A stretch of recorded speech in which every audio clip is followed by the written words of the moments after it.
Voltamos a estar consigo para podermos abrir a palavra de Deus e podermos, durante os próximos minutos, vermos o que Deus tem para nos dizer através do que ficou escrito há muito tempo atrás, mas que ainda hoje se mantém tão real e tão presente nas nossas vidas. Queremos muito agradecer-lhe a sua companhia, a sua presença desse lado, e queremos muito que este programa, que é o programa Bíblia Aberta na Novo Tempo Portugal, possa ser uma bênção também para si e para todos aqueles que estão consigo aí em casa. Já sabe que poderá ver os programas e toda a programação da Novo Tempo, neste caso o programa Bíblia Aberta, através do canal Novo Tempo, na MEO, no canal 186, ou então, se não tiver a oportunidade de nos assistir no momento em que passamos na TV Novo Tempo, poderá escutar-nos na rádio RCS, que é a rádio para toda a área metropolitana de Lisboa, e ao mesmo tempo poderá ver quando entender, quando puder, através do nosso canal, no canal do YouTube da Novo Tempo. É sempre um gosto poder estar consigo e é sempre muito bom ter vários amigos, vários colegas, várias pessoas que lidam com a Bíblia e que olham para as mensagens que a Bíblia nos dá, para podermos assim descobrir e testemunhar daquilo que o Senhor Deus nos dá. Para isso eu tenho novamente a mesma equipa da semana passada, só para relembrar que já estamos no quarto episódio desta nova temporada, onde nós estamos a estudar o livro de Josué, e por isso mesmo voltamos a ter connosco o Pedro Esteves, Olá, Jorge. o Isaac Almeida. Olá, tudo bem? E a Raquel Olá, Marques. novamente. É sempre muito bom ter-vos comigo e desde já eu agradeço a vossa disponibilidade para podermos abrir a palavra de Deus e descobrirmos aquilo que o Senhor Deus nos quer falar. E desta vez nós estamos prontos para abrir a palavra de Deus e porque vamos ver um conflito. Vamos ver um conflito que existe por trás de todos os conflitos. Esta é, digamos, a base da nossa conversa desta manhã e para isso nós vamos centrar a nossa atenção no capítulo 5 de Josué. Convido a si que está aí em casa ou se está a ouvir-nos através da rádio, poderá abrir a sua Bíblia, se a tiver à mão, no capítulo 5, ou então poderá ir pelo seu telemóvel a Josué capítulo 5. Hoje temos esta vantagem de não termos necessidade de termos propriamente o livro em papel, mas se o fizermos em Josué capítulo 5, versículos 13 a 15, nós lemos este episódio. E sucedeu que, estando Josué ao pé de Jericó, levantou os seus olhos e olhou, e eis que se pôs em pé diante dele um homem que tinha na mão uma espada nua. E chegou-se a Josué a ele e disse-lhe: És tu dos nossos ou dos nossos inimigos? E disse ele: Não, mas venho agora como príncipe do exército do Senhor. Então Josué se prostrou sobre o seu rosto na terra e o adorou e disse-lhe: Que diz, meu senhor, ao meu servo? Então disse o príncipe do exército do Senhor a Josué: Descalça os sapatos de teus pés, porque o lugar em que estás é santo. E fez Josué assim. Isaac, isto faz-nos lembrar aquele momento em que Jesus também apareceu a Moisés na sarça ardente. Temos aqui uma evidência clara de que nos permite perceber quem era, afinal, aquele ser que apareceu também a Josué. Vamos perceber algo. Frieza, coragem, confiança de Josué, porque ele olha aquele guerreiro desconhecido, um homem alto, forte. Ele não sabe quem é. Com a espada nua em mãos, pronto para uma batalha à noite, e ele simplesmente faz uma pergunta que não é retórica, mas é uma pergunta que poderia colocá-lo num grande risco. Quem sabe eu ou você sairíamos correndo em busca de um aparato militar, mas ele diz: És tu do inimigo ou és dos nossos? Algo interessante neste capítulo. Josué saiu do acampamento para meditar, para orar e para clamar pela ajuda e pela guia das mãos do Deus que estava até então a conduzir este povo. É o momento de consagrar a vida ao Senhor. E ele vê este grande guerreiro. Como dissestes bem, Jorge, aqui há algo que nos faz lembrar de Êxodo 3. ok? A questão de Moisés. Mas já volto aqui. O fato é que antes de Moisés cumprir a missão que Deus lhe deu, Deus lhe apareceu. Na sarça, né? Aquela plantinha que queimava e não se consumia. Agora, Josué está também para cumprir uma grande missão que Deus lhe deu. E quem aparece a ele? É uma miragem? Tá? É um medo que faz ver coisas? É um sonho? É um anjo? É o próprio Deus novamente?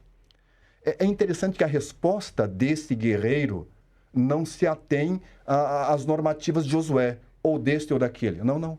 Tá? Nem deste nem daquele. Mas Josué agora recebe a promessa segura de que ele não estaria sozinho a liderar o exército de Israel. Porque ali está alguém que não é nem do outro e nem dele, mas não é o capitão, o comandante do exército de Israel, mas é o comandante de todo o exército celestial. Mas quem é a pergunta. Nós temos que saber quem é. Tá? 3 pontos para sabermos quem é este grande guerreiro. Aqui, nós podemos ver, que, no verso 14, que Josué se prostrou em terra e o adorou. Só esta passagem já nos diz quem é. Se formos a Apocalipse 19:10, nós vemos que João quis adorar um anjo do céu. Está muito explícito em Apocalipse 19:10. E o anjo disse, não me adora não. Eu sou um conservo teu, adora a Deus. Deus é o único digno de adoração, porque Deus é o Criador, é o Redentor, Deus é soberano. Ah? Então já podemos ver que este grande guerreiro, ele é de origem divina, ele é o próprio Deus. Ah? Lógico, Deus Filho, Cristo Jesus. A outra evidência que nós podemos ter é a segunda. Este verso 15 nos diz que o guerreiro pediu que Josué tirasse as sandálias. Suas sandálias. O mesmo episódio de Moisés. E quem estava lá a falar com Moisés? Deus. Então, a mesma analogia podemos fazer. Tirou as sandálias lá, tira cá, porque a terra em que estás a pisar é terra santa. Por quê? Porque Deus está presente. Se Deus está presente, é uma geografia santa. Né? E um terceiro ponto, se me permite ler mais 2 versos. Vamos aí. 6, 1 e 2. Porque o capítulo 6 é uma continuação do capítulo 5. E nós temos aqui, na verdade, o versículo 1, que é uma declaração parentética. É um parênteses, tá? Que é feito. Né? E o verso 2 segue o que está em Josué, o capítulo 5, verso 15. Olha só o verso 2. Então disse o Senhor a Josué. Qual Senhor? Aquele guerreiro que já estava a falar com ele, aquele guerreiro ao qual ele adorou, aquele guerreiro que pediu para ele tirar as sandálias porque a terra era santa. Então agora é dito, o Senhor disse a Josué, entreguei na tua mão Jericó, o seu rei e os seus valentes. Sabe, o Cristo pré-encarnado, ele aparece a Josué, não apenas como um aliado, mas como já mencionei, o grande e verdadeiro comandante do exército invisível. Se fosse dado a Josué a abertura dos olhos, como foi dado ao servo de Eliseu lá atrás, em Dotã, certamente Josué teria visto todo o exército de anjos a proteger o povo de Deus, que estava a ser comandado por aquele comandante, Cristo Jesus, o arcanjo Miguel. E isto é fantástico.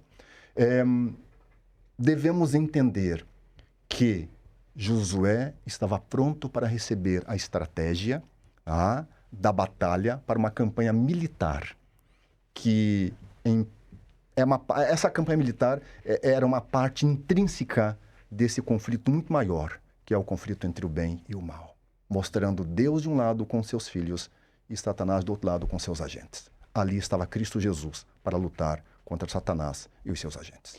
Ou seja, Raquel, quando nós olhamos para este episódio de Josué, que ele vê este personagem, este ser, este guerreiro, como a Bíblia lhe chama, Josué vai compreender que aquela batalha apesar de ser uma batalha com outros povos, com outros seres, com outras pessoas, aquela batalha fazia parte de um conflito maior, necessariamente um conflito maior. O que é que nós podemos falar, desenvolver um bocadinho aqui a ideia deste conflito, em que, no fundo, é o próprio Deus que está envolvido neste conflito? Exatamente. O Isaac já aflorou aqui um bocadinho, e nós, quando falamos de conflito, não é? Estamos a falar automaticamente da existência de dois polos, dois lados. E dois polos, dois lados que se opõem um ao outro, não é? O bem e o mal, como disse agora aqui o Isaac, Deus, Satanás, Deus e os seus anjos, Satanás e os seus anjos. E nós somos um bocadinho a vontade das duas forças, não é? Exatamente. As duas forças querem-nos. Exatamente, é isso mesmo. Então, aqui concretamente no caso de Josué, no plano terreno, vamos dizer assim, tínhamos o exército dos cananeus e tínhamos o exército do povo de Israel. Mas então este grande conflito, este conflito maior que aqui falamos, é então um conflito que acontece num plano invisível, não é? Um plano que acontece a nível cósmico, a nível universal. E esta luta, então, por que lutam estes dois lados? Por quem lutam estes dois lados? No fundo, estão em luta por cada coração, por cada pessoa. Este conflito desenvolve-se no coração de cada um, na pessoa de cada um de nós. Em 1 de Coríntios, o texto de Paulo diz que nós nos tornamos um espetáculo para o mundo, tanto para anjos como para homens, não é? Este é um texto de Paulo que deixa aqui bem claro que há muito daquilo que se passa no plano terreno que também está a acompanhar acontecimentos que nós não vemos, não é? Num plano então invisível. E para isto temos que explicar como é que surge então, sabemos que Deus representa o bem, então mas como é que surge aqui o mal? E a Bíblia tem aqui 3 textos que penso que podemos consultar. O primeiro seria em Isaías 14. Como é que surge o mal, não é? Apesar deste texto em Isaías se referir aqui ao rei da Babilónia, nós sabemos que a Bíblia funciona por imagens e símbolos, e existem aqui algumas dicas neste texto que nos mostram que não é só exatamente o rei da Babilónia que Isaías está a falar. Então, no versículo 12, podemos ler: como caíste do céu, ó estrela da manhã, filha da alva, como foste lançado por terra, tu que enfraquecias as nações. Dizias a ti mesmo: subirei ao céu, elevarei o meu trono acima das estrelas de Deus e me assentarei no monte da congregação, nas extremidades do norte, subirei além das nuvens, serei semelhante ao Altíssimo. Nós sabemos que o rei da Babilónia nunca esteve no céu, nem caiu do céu, e portanto estas frases aqui acabam por abranger um plano muito maior do que aquilo que era aqui o rei da Babilónia terreno. Mas digamos que esta batalha, esta guerra entre estas duas forças, há aqui uma diferença, é que uma é a força criadora, a outra é uma criatura, não é? Que desafiou o poder de Deus. Exatamente. E que tentou de alguma forma ficar com o poder de Deus. Exatamente, e pôr em causa o seu caráter, pôr em causa quem ele é, a forma como ele atua, não é? Junto dos seres criados. E depois aqui em Ezequiel 28 também temos um outro texto, a partir do versículo 13, não é? Dizia 11, 12, 13, podemos dizer assim, em que diz que aqui mais uma vez em relação ao rei de Tiro, mas também temos aqui esta simbologia em que ele diz que estiveste no Éden, no jardim de Deus. O rei de Tiro nunca esteve no Éden, no jardim de Deus. Portanto, aqui é uma referência clara a Lúcifer, não é? Este anjo que cai do céu e que vem para a terra, e fala aqui então que ele esteve no Monte Santo de Deus, andou no meio das pedras resplandecentes, era perfeito, não é? Mas depois diz aqui que o seu coração se encheu de violência e que ele pecou, não é? E depois diz então: te lancei profanado fora do monte de Deus, e o querubim da guarda te expulsou do meio das pedras resplandecentes. E se formos mais ainda a Apocalipse, uma chegazinha aqui ainda maior, vamos perceber muito claramente então quem é este inimigo de Deus, não é? Diz aqui no versículo 7 do capítulo 12 que houve guerra no céu e Miguel e os seus anjos batalhavam contra o dragão, e o dragão e os seus anjos reagiam, mas estes não prevaleceram e perderam o seu lugar no céu, e ele foi expulso, o grande dragão, a antiga serpente, e esta aqui é uma expressão muito importante neste contexto, já vamos ver porquê, chamada Diabo e Satanás, que engana todo o mundo. Então, no fundo aqui podemos remeter-nos para o Éden, que é onde tudo começa. Se recuarmos ao Gênesis, vemos aqui Satanás a utilizar, no fundo, então, esta serpente, este animal diferente, para tentar a Eva. Não é? Os primeiros seres criados neste mundo, no nosso planeta, Adão e Eva, e ele tenta a Eva, põe em causa aquilo que Deus lhe tinha dito: se comeres, Deus disse, se comeres da árvore do bem e do mal, então morrereis, certamente não morrereis. Então ele põe aqui em causa e coloca a dúvida no coração de Eva, e Eva, como nós sabemos, desobedece. Dá este passo. Adão, por amor a Eva, desobedece também, e portanto existe aqui a entrada do mal no mundo, a entrada do pecado no mundo. O mundo que Deus tinha criado até ali, com tudo perfeito, passa a ser um mundo que alberga então doenças, sofrimento, morte, decadência, não é? Que eram coisas que não existiam até ali. E outra coisa que muda é que o homem que era perfeito, que amava a Deus, que só conhecia o bem, passa a nascer com a tendência para fazer o mal. E então a luta vai ser sempre esta durante toda a vida, desde Adão até ao fim dos tempos, não é? É um conflito que ocorre todos os dias, não é? Todos nós sentimos isso nas nossas escolhas, nas decisões que tomamos, e Josué aqui tomou a sua posição. Aqui, há um texto muito conhecido, se calhar há muitas famílias cristãs que o têm impresso em quadros e o põem na parede, não é? A famosa frase de Moisés, quando ele fala ao povo e diz: escolhei hoje a quem sirvais. Não é? Eu e a minha casa serviremos ao Senhor. É Josué. Josué, peço desculpa. Josué 24:15. Exatamente. Então Josué torna bem clara esta posição, e esta é a escolha que nós temos que fazer todos os dias: a quem é que vamos servir, de que lado nos vamos posicionar, do lado de Deus, do lado de Satanás. Ou seja, mesmo Jesus tendo morrido na cruz e assegurado a salvação para toda a humanidade, este conflito ainda continua, ele ainda existe nos nossos dias, não é? Exatamente. E porquê? Nós ainda a semana passada falámos no livre-arbítrio, não é? Deus quer um amor livre. Deus quer um amor consciente, um amor que é dado porque a pessoa assim o escolheu. E esta é a escolha que nós temos todos os dias, desde que existimos e passamos a conhecer a Deus, e o amor de Deus também está aqui muito patente neste tal plano da salvação, porque antes que o pecado acontecesse, Deus já tinha feito uma provisão. E se formos a 1 de Pedro 1, 19 e 20, vamos ver que essa provisão estava feita.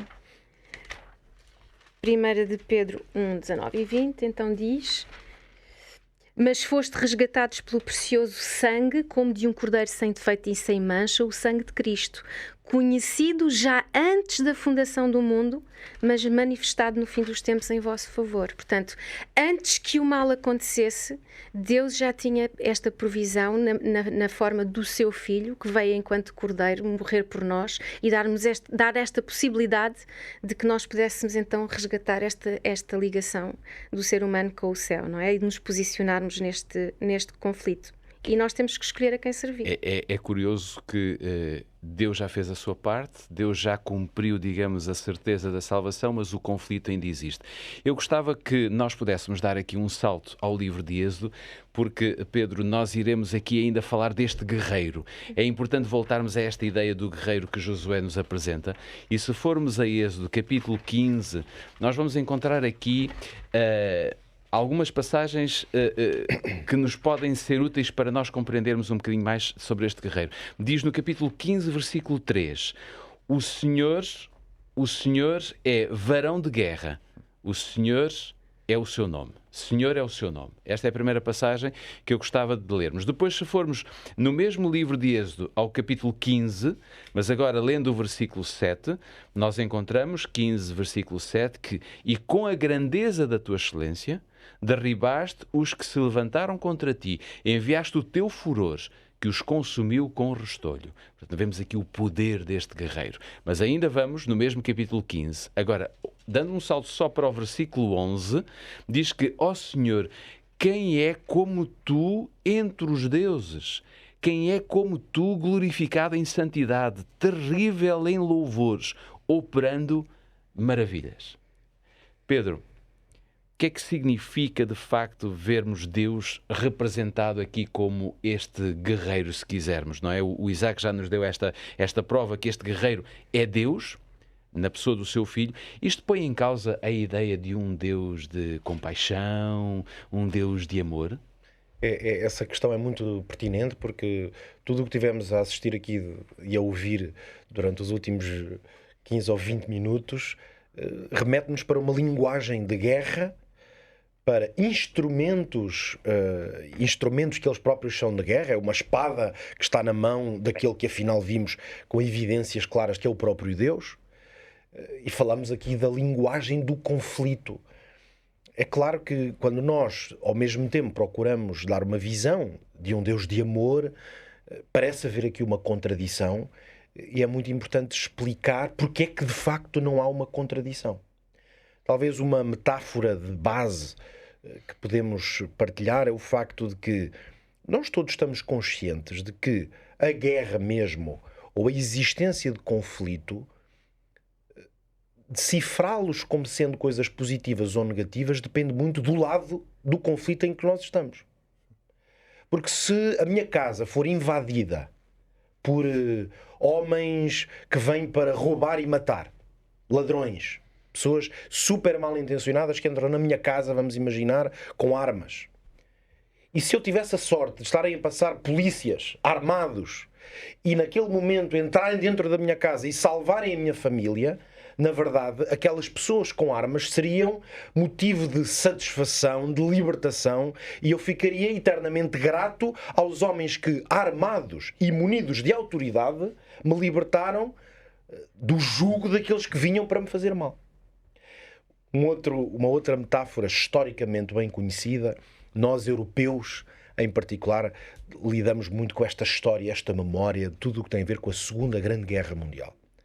Mas eu digo os europeus que passou na Europa, mas claro, esta é uma história mundial porque na verdade o mundo se envolveu nesta guerra. E todos temos consciência de que as atrocidades feitas durante a Segunda Guerra Mundial, debaixo da autoridade desse guerreiro, se lhe podemos chamar assim, maquiavélico que foi Adolf Hitler. E nós temos consciência de que as forças inimigas de Hitler, que se formaram nessa grande aliança, designados como os aliados, que tiveram que combater e milhões de pessoas entregaram a vida, e também tiveram que destruir a vida de milhões de alemães em particular. Nós todos estamos muito gratos de que uma guerra que resultou em milhões de mortos, na verdade, conseguiu libertar um povo inteiro que estava sob a possibilidade de ficarmos todos aqui na Europa sem liberdade. Ou seja, aqui estão exemplos de como nós percebemos que, até à escala humana, há guerras ou há libertações, há armas que são usadas para produzir um bem maior. É por isso que não nos pode espantar que Deus possa ser designado, como foi aqui em Êxodo, como guerreiro ou o Senhor da Guerra. O que é que significa ele ser um Senhor da Guerra? Significa que ele defende o seu povo do mal e da opressão. Daí que eu estou disponível para aceitar um Deus que é chamado de guerreiro se eu sei que a sua força e as suas armas são usadas para libertação, para salvação, podemos dizer mesmo. Por isso... Pedro, deixa-me só interromper, estava-te a ouvir com muita atenção e estava aqui a pensar. É curioso ver é que, no fundo, Deus é considerado o guerreiro, ele vem para nos libertar, mas da outra parte... Também querem a nossa vida, mas não é para nos libertar, é para nos condenar. É para condenar e destruir, para aprisionar. Por isso, há uma grande diferença entre estes guerreiros, se quisermos. Por isso é que podemos dizer que Deus não é um guerreiro por ser agressivo. O único problema, se quisermos, na interpretação dessas expressões é se nós atribuirmos à expressão e até à metáfora e à imagem do guerreiro a ideia de alguém que é agressivo. Por isso, o que eu estou a tentar fazer é substituir essa ideia pelaquela que é a alternativa, que é Deus é aquele que luta contra o mal em defesa do seu povo. Nunca esqueçamos de uma grande verdade sobre Deus que está revelada nas Escrituras. É que Deus é santo e é profundamente justo. Tudo o que emana de Deus, quer dizer, cada uma das suas ações e projetos são santos e justos. Isso significa o quê? Podíamos talvez usar aqui o texto do profeta Naum, capítulo 1, versículo 13, que junta duas coisas que parecem antagónicas. E por isso resumem bem esta ideia. Primeiro diz que o Senhor é tardio em irar-se. A tal ideia de que Deus não é agressivo, de que Deus não quer ira. Só que depois diz o seguinte, mas ele é grande em força e ao culpado não tem por inocente. duas expressões que se completam de uma maneira extraordinária. Porque se o texto dissesse só Deus tem força e o culpado não tem por inocente, nós diríamos, ok, mas é um pouco agressivo. Por isso é que o texto primeiro diz, Deus é tardio em irar-se. É o mesmo que dizer, Ele é cheio de misericórdia. O que Deus quer é paz e harmonia entre todas as pessoas. Mas se alguém puser a paz e a harmonia em causa, Deus está preparado para defender esses valores. Por isso é que o Deus guerreiro da Bíblia, quem é esse Deus? É o Deus santo, é o Deus justo, é o Deus cuja ira se manifesta sempre a favor da proteção do justo. E neste caso era por um povo que ele tinha escolhido. Ora, este é o seu povo. Deus vai lutar pelo seu povo. A minha última nota é para dizer que há uma chave, podemos chamar-lhe uma chave hermenêutica, talvez para facilitar um pouco o entendimento desta expressão. Existe um conjunto de regras que nós precisamos de usar na Bíblia para interpretar o que está escrito. As chaves hermenêuticas ou de interpretação são especialmente importantes para certos textos que, usados de maneira desequilibrada, podem dar uma visão contrária àquela que na verdade eles pretendem dar. Uma das chaves hermenêuticas muito importantes é que todas as declarações sobre quem Deus é são a base para interpretar as suas ações. Porque por vezes a essência de um ser e uma ação podem parecer coisas incompatíveis. E se eu vos disser assim, um dia, uma história que eu conheço bem, que eu vi o meu pai contar desde que eu era miúdo, um dia o meu pai ia na rua com uma família que era muito amiga, eu não era nascido ainda nessa altura, os meus pais não tinham filhos, tinham perdido, aliás, 2 filhos, e andavam muito com uma família de uma senhora que era viúva e que tinha 2 filhos, dois filhos pequenos. E um dia o meu pai, na rua, correu em direção a esse menino, ele tinha uns 5, 6 aninhos na altura, e deu-lhe uma palmada no rabo com tal força que ele atravessou-se e meio a voar a rua e caiu do outro lado estatelado. Se eu vos contar esta história só desta maneira, vocês, ou quem está a ouvir, pode dizer assim, isto é um homem agressivo, isto é um homem violento. Eu só não vos contei é que esse meu amigo, o Vítor, um pequenino nessa altura, ia ser atropelado. Ele ia a correr, distraído, e não se apercebeu que vinha um carro, e o meu pai antecipou e percebeu, ele vai ser atropelado. Então, como estava a passar ao lado, o que o meu pai fez foi, deu-lhe uma palmada, e na verdade ele atravessou a estrada antes do carro passar. Então, aquela palmada que o meu pai deu no miúdo salvou o miúdo. Portanto, foi uma ação com força, mas não para violentar, mas para salvar. Aqui está uma ilustração de que o princípio hermenêutico-chave é de que uma pessoa de bem, todas as suas ações são para o bem. O que quer dizer que até uma palmada, à escala humana, pode ser para bem. Do ponto de vista da ação divina, a chave hermenêutica é esta. Deus é amor. Não é o que está lá escrito em 1 de João? Deus é amor. A Escritura diz de muitas formas, por exemplo, o próprio Deus, através do profeta Jeremias, diz: com amor eterno te amei, por isso com benignidade te atraí. E benignidade significa para teu bem. As coisas benignas são as coisas que acontecem para que produzem o bem. O que quer dizer que Deus não apenas nos ama, mas Ele tudo o que faz é para o nosso bem. O que quer dizer que cada vez que nós na Bíblia encontrarmos um texto difícil de ler, e aqui em Josué temos alguns exemplos, em que depois de haver vitória nas batalhas, são dadas ordens e indicações, por exemplo, de destruição. E a gente lê aqueles textos e abanamos um pouco. Precisamos de entender então que Deus guerreia não para fazer mal, mas para salvar. Deus é ativamente protetor, justo. Sofonias 3,17 diz: o Senhor teu Deus está no meio de ti, poderoso para te salvar. Então, precisamos de entender isto, que Deus é um guerreiro e as suas ações, mesmo quando Ele é guerreiro, nunca contradizem o seu amor. Porque a ação de Deus, de alguma forma, vai produzir o bem, e é esse bem que nós precisamos de entender quando lemos essas histórias. Abrir a Bíblia e tê-la aberta diante de nós e podermos de alguma forma perceber o que Deus tem, o conteúdo que ela tem para nós é fantástico. Nós estamos aqui no programa A Bíblia Aberta, que é semanal aqui no seu canal de TV, na Novo Tempo, também na Rádio RCS, e agora precisamos de fazer um curto intervalo, por isso nós vamos sair para um curtíssimo intervalo, voltamos já a seguir.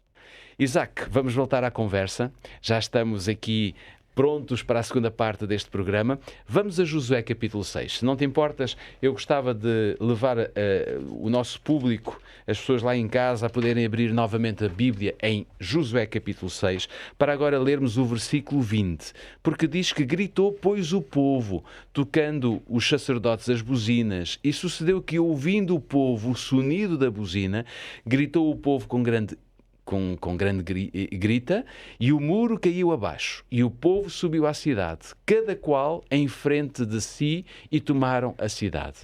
Se formos ainda ao livro de Êxodo, e nos episódios, na temporada passada foi o estudo do livro do Êxodo, por isso estamos ainda com a nossa memória fresca, mas devemos voltar a lembrar-nos do que está em Êxodo. No capítulo 14, se abrirmos no versículo 13 e lermos o 13 e o 14, nós vamos ver que Moisés, porém, disse ao povo: não temais, estai quietos e vede o livramento do Senhor, que hoje vos fará, porque aos egípcios que hoje vistes, nunca mais vereis para sempre.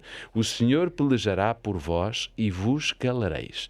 E ainda no capítulo 14, mas no versículo 25, nós podemos dizer que tirou-lhes as rodas dos seus carros, fê-los andar dificultosamente. Então disseram os egípcios: fujamos da face de Israel, porque o Senhor por eles peleja contra os egípcios. Ou seja, temos aqui duas histórias, que é uma no seguimento da outra, não é? Nós estamos aqui quase à entrada da Terra Prometida, não é? E vemos que o povo de Israel esteve envolvido nestes cenários de guerra, não é? Onde o guerreiro que estávamos a falar há pouco realmente teve um papel predominante. Qual era o plano original de Deus? Qual era o plano ideal de Deus para, no fundo, ver o seu povo envolvido, eu diria até na guerra?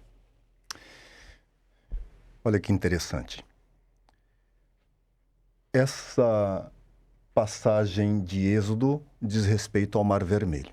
Isso. Deus está a libertar o seu povo e está a dizimar, a acabar com os soldados egípcios. Um povo opressivo que era...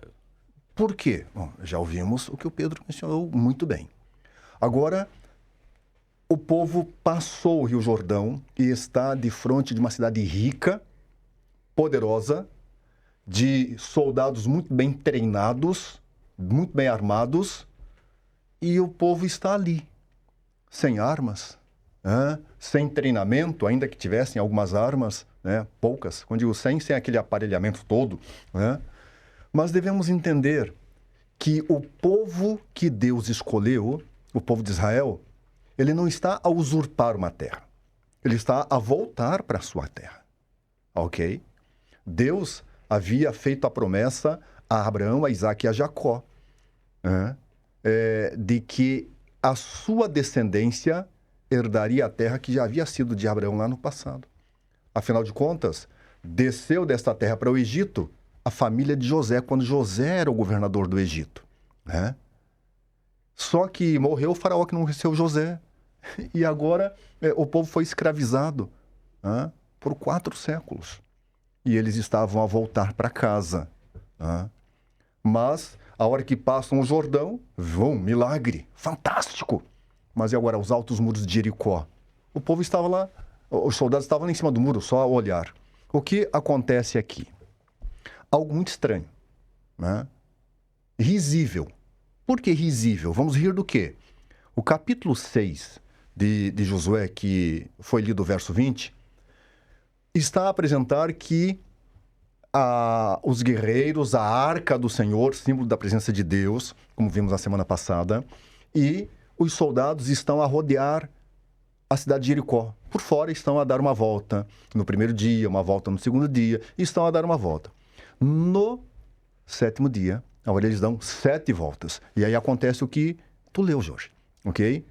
O povo, as trombetas são tocadas, o povo grita, não um grito de uivo, de susto, de espanto, não, mas um grito coordenado, uma voz de guerra, tá certo? Vitoriosa, ok? E os muros caem. Tá, mas o que aconteceu aqui? Que coisa estranha, Vamos aqui a algum castelo, vamos gritar, ver se vamos internar como doidos, Mas na Bíblia há um propósito, porque o comandante, Jesus Cristo, está ali com seus anjos. E não foi Israel, mas foi o capitão do exército do Senhor, dos anjos, Cristo Jesus, quem tomou Jericó. O guerreiro que falávamos há pouco. O guerreiro que falamos agora há pouco, né? Foi ele quem tomou Jericó. E qual a parte de Israel? Bom, antes de eu prosseguir, deixa eu fazer aqui algo parentético, como usei o termo agora há pouco lá, foi na semana passada. Sim. Mas, de qualquer forma, abrir um parênteses. O que aconteceu? Eu quero ler Gênesis 15. Gênesis 15. Deus está a fazer uma aliança, um acordo, um plano com Abraão. Depois, Abraão. E aqui, a partir do verso 15, diz: Tu, porém, 15 de Gênesis, tu, porém, irás para os teus pais em paz e em boa velhice serás sepultado. Na 4ª geração voltará para cá. Seus descendentes voltarão a Canaã, pois a medida da iniquidade dos amorreus ainda não está cheia. Deus deu 4 séculos para este povo que estava em Canaã, habitando Jericó e as demais cidades, os cananeus, os amorreus, os ferezeus, os zeus. Okay? Deus deu 400 anos para que eles tomassem a decisão, como falaste na semana passada, Pedro, de estarem ao lado de Deus. Mas eles escolheram, na verdade, a sua própria jornada, o seu próprio caminho. Canaã conhecia o que Deus estava a fazer por seu povo desde a libertação do Egito. Mas, nesse período final, ainda não tiveram a ousadia de dizer: Senhor, perdoa-me, por favor, perdoa-me. Insistiram em se distanciar de Deus. E sabe, foram tão longe em sua vida de idolatria, de paganismo, de imoralidade, de bestialidade. Vamos pensar em Sodoma e Gomorra. Era impossível voltar atrás, não é? Eles foram tão longe que não podiam mais voltar atrás. E quando lemos textos bíblicos, nós vemos que a geração seguinte era pior do que a geração anterior, seguindo o exemplo dos pais, dos avós e tendo a carga genética em seu corpo. Por isto que este Deus ousou destruir velhinhos, jovens, mulheres, crianças e animais, porque eles não tinham mais jeito, eles não queriam voltar mais. E Deus conhece o fim desde o princípio. Deus lhes deu oportunidade, mas não aproveitaram. O fato é que agora Deus vai guiar Israel a ocupar a terra, mas para ocupar a terra tem que expulsar, tem que dizimar aqueles homens que mais se assemelhavam a animais do que homens, pela forma como escolheram viver. E aqui nós vemos que Deus operou em prol do seu povo no Egito. Os próprios egípcios reconhecem isso em Êxodo 14, como já lestes, de que Deus é quem estava a batalhar pelo povo de Israel, né? E a intervenção milagrosa de Deus em favor dos israelitas indefesos, sem formação militar, era o padrão. Deus, o guerreiro, a guerrear as guerras do seu povo. E o Êxodo, estudado na temporada passada, constitui o modelo, o paradigma da intervenção de Deus em favor de Israel. É aquele pai a salvar seus filhinhos do menino grande, forte e brutal, que é Satanás instigando seus agentes a destruírem aqueles que Deus escolheu. Por que Deus escolheu Israel? Não porque eles eram bons, mas para que eles fossem agentes de salvação de Deus na terra. Mas depois vamos ver que nem isso eles fizeram. É por isso que é interessante que é quase como se o princípio que Deus estabeleceu para esta questão das guerras e das conquistas territoriais está bem resumido lá naquela história com Josafá, não é? Em que Deus diz: não façam nada. Ou seja, não vão ser táticas militares, nem Deus vai instruir e dar capacidades militares a este povo. É como se o princípio para a guerra fosse: não façam nada. Que é uma ideia contraditória, mas é a ideia de que Deus não quer fazer de Israel um povo de guerreiros. Ele assume esse papel. E essa ideia de substituição, de Deus assumir esse papel para que o seu povo tivesse outro papel, é uma coisa muito, muito Mas bela. ele precisa que esse povo, ao não fazer nada, confie nele e saiba que ele fará a diferença. É um nada muito ativo. E vão aprender a confiar em Deus em todas as esferas da vida. Isso. Quando Jericó caiu, né, neste sétimo dia, quando as muralhas caíram, tá? Nenhuma mão de israelita, nenhuma mão humana tocou os muros da cidade. Tá? Os anjos do Senhor Deus é quem derrubaram as fortificações de Jericó, né, e entraram nas fortalezas do inimigo. Israel apenas observou. Ele tinha que aprender a confiar em Deus. E quem sabe, para eu fechar isto aqui, Deus não designou que Israel ganhasse a terra da promessa através da guerra. Não. Mas através da submissão e obediência irrestrita às suas ordens. Tá? Por que eu vou obedecer? Por que eu tenho que ficar quieto ao olhar? Porque Deus mandou. E Deus é soberano. E quando Deus manda, nós não estamos aqui para questionar, mas para aceitar. Porque se Deus está a mandar, ainda que esteja estranho, é para o teu e o meu bem. E a última parte, se os filhos de Israel não tivessem murmurado tanto, desde quando saíram do Egito, libertos, e agora mesmo já em Canaã, a tomar posse da terra, Deus certamente não teria permitido que seus inimigos lhes fizessem guerra. Mas eles foram tão duros também com este Deus da salvação em não amar e em não só aceitar e em não obedecer, que Deus permitiu as guerras. Mas o fato... E aí, em muitas, Deus não guerreou por eles, porque eles não estavam mais a observar a Deus do ponto de vista da santidade. Tá? Mas o fato é que eles deviam se assentar e olhar o Deus Todo-Poderoso a intervir em prol de seus filhos para que eles pudessem salvar as pessoas do mundo nos seus dias. Eu gostava de pegar um bocadinho nesta ideia que deixaste, mesmo aquela que o Pedro nos falou há pouquinho, para nós podermos ir ver um pouquinho também como é que aconteceu esta conquista, porque no fundo aqui é o passo da conquista de Jericó. Se formos a Josué, capítulo 6, logo os versículos 2 e 3, nós encontramos aqui algo que é o próprio guerreiro, e vou chamar-lhe agora assim, o próprio Senhor a dizer a Josué: olha, tenho dado na tua mão a Jericó, e ao seu rei, e aos seus valentes e valorosos. Vós, pois, todos os homens de guerra, rodeareis a cidade, cercando a cidade uma vez, assim fareis por 6 dias. Aqui vemos claramente Deus a planear, a colocar em prática o seu plano, usando os homens. Até lhes chamou homens de guerra, mas de guerra eles não tinham quase nada. Mas se formos ainda a Josué, capítulo 6, agora para os versículos 14 e 16 a 16, nós vamos encontrar aqui a forma como é que se deu esta guerra, ou como é que se deu este feito. Assim rodearam outra vez a cidade, no segundo dia, e tornaram para o arraial, e assim fizeram durante 6 dias. Portanto, uma vez por dia eles saíam e iam rodear a terra. E sucedeu que ao 7º dia madrugaram ao subir da alva e da mesma maneira rodearam a cidade 7 vezes. Naquele dia somente rodearam a cidade 7 vezes. Foi o único dia em que eles fizeram 7 vezes, ou repetiram 7 vezes esta marcha. E sucedeu que, tocando os sacerdotes a 7ª vez as buzinas, disse Josué ao povo: gritai, porque o Senhor vos tem dado a cidade, ou toda a cidade. Raquel, que lições é que nós podemos aprender deste relato tão bonito, deste relato da conquista de Jericó, que no fundo não é mais do que Deus a conquistar Jericó para um povo? Exato. Bom, eu acho que podemos tirar várias, mas eu queria destacar aqui 2 principalmente. Já aflorámos aqui muita coisa, okay, e eu vou tentar condensar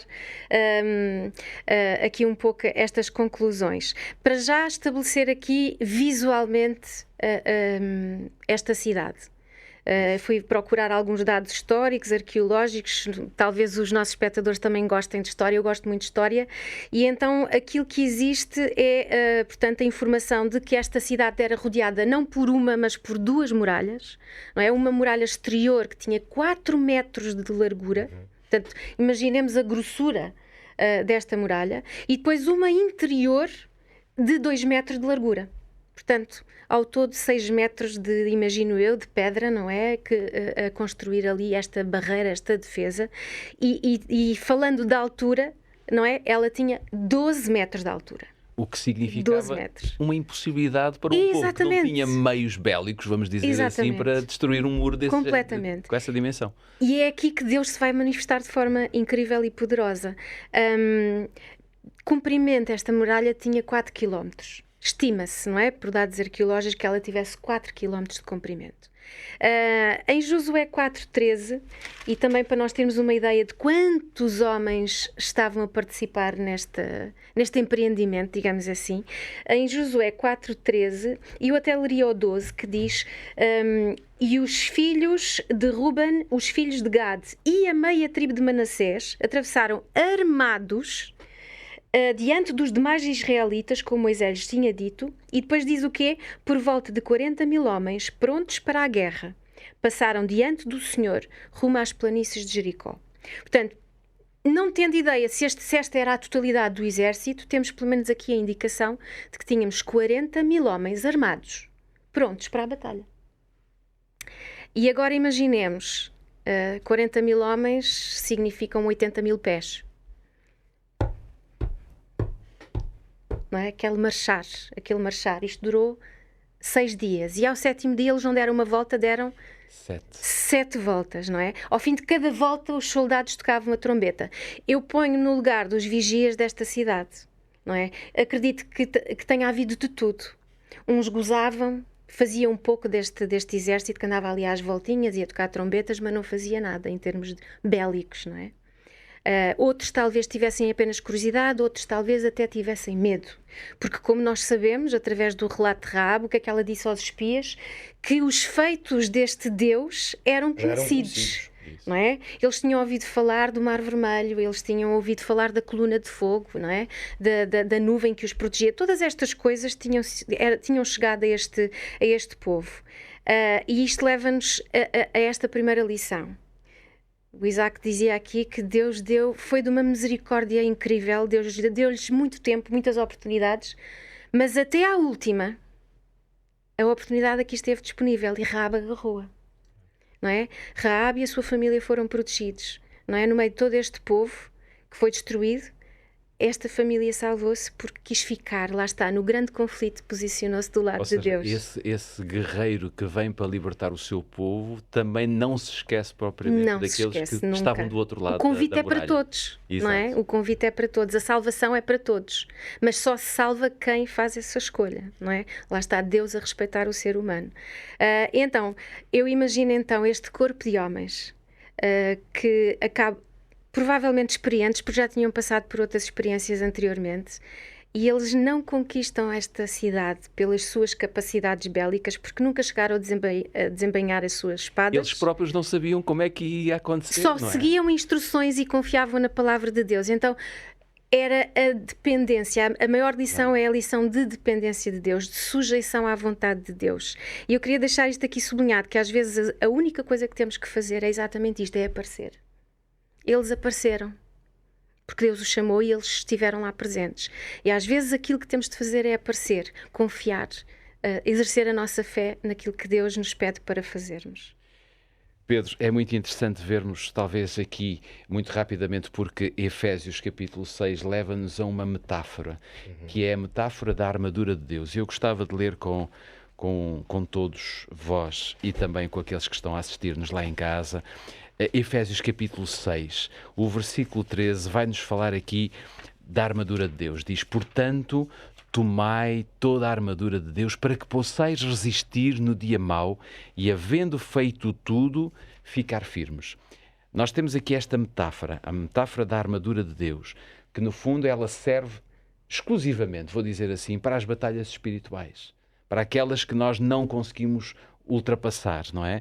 Ela é usada de forma muito forte, muito poderosa, não é? O apóstolo Paulo dá-nos essa certeza de que para que possais resistir ao dia mau, ou no dia mau. Como é que nós podemos ser vencedores? Como é que nós podemos vencer estas muitas batalhas que nós enfrentamos no nosso dia-a-dia, que estão permanentemente ao nosso lado, que nós podemos chamar o nosso grande conflito? Verdade.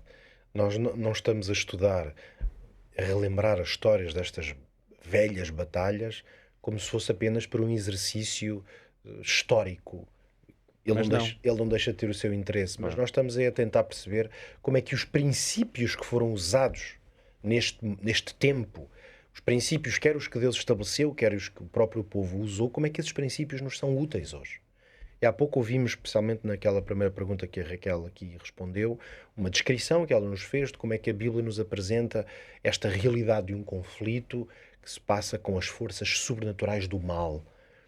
Estão personificadas na pessoa de Satanás, o diabo, e de 1/3 dos anjos do céu que desceram com ele, como nos diz Apocalipse. Portanto, quando o apóstolo Paulo agora nos diz para tomarmos a armadura de Deus, é evidente que ele está a fazer-nos um alerta sobre como é que nós podemos estar preparados para a realidade das batalhas que nós temos que atravessar. E há alguns princípios que me parecem que são absolutamente necessários. O primeiro deles é que a batalha é espiritual, ela é feita com as forças invisíveis do mal, mas os efeitos são reais, são diários. Tu leste aí o versículo 13, mas eu gostava de partilhar também aqui o versículo 12 do capítulo 6 de Efésios, que diz claramente o seguinte: nós não temos que lutar contra a carne e o sangue, portanto contra pessoas, mas sim contra principados, potestades, príncipes das trevas deste século, contra as hostes espirituais da maldade nos lugares celestiais. Portanto, o grande conflito é entre poderes de natureza sobrenatural que nos atacam a nós nas maiores dificuldades da nossa vida, quer elas também possam ser até físicas, reais, ou apenas espirituais, no campo das tentações, de provações ou enganos. O apóstolo Pedro dizia no capítulo 5 da primeira carta: vigiai porque o diabo, vosso adversário, anda em derredor. E ele aí usou outra metáfora que nós conhecemos bem: ele anda bramando como um leão, buscando a quem possa tragar. Portanto, nós temos que ter consciência que o diabo tem um objetivo concreto, tem um plano de ataque e é um ser real. Por isso, a batalha que nós atravessamos é uma batalha que tem tanto de real quanto de sobrenatural e, portanto, nós precisamos estar conscientes. Por isso é que o primeiro passo para poder vencer esta batalha é estar consciente qual é o campo em que ela se está a travar. Por isso é que nós precisamos de discernimento espiritual para vencer, porque é no campo espiritual que se dão estas batalhas. A segunda nota e última nota que quero deixar, retomo o versículo que tu lias há pouco, que diz: tomai toda a armadura de Deus.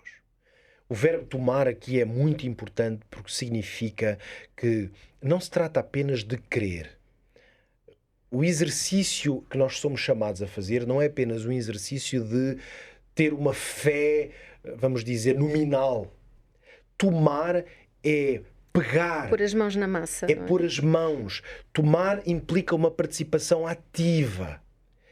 Apropria-te dessas armas espirituais. E claro que eu não estou a entrar agora aqui pelo texto e a descrição da arma espiritual, porque não temos tempo, nós podemos fazê-lo, quem sabe um desafio para os nossos ouvintes e espectadores de lerem este capítulo. Mas a vitória espiritual do nosso lado depende de estarmos equipados espiritualmente. Se a nossa Bíblia estiver paradinha a apanhar pó, nós não podemos pensar que vamos ter força para a batalha.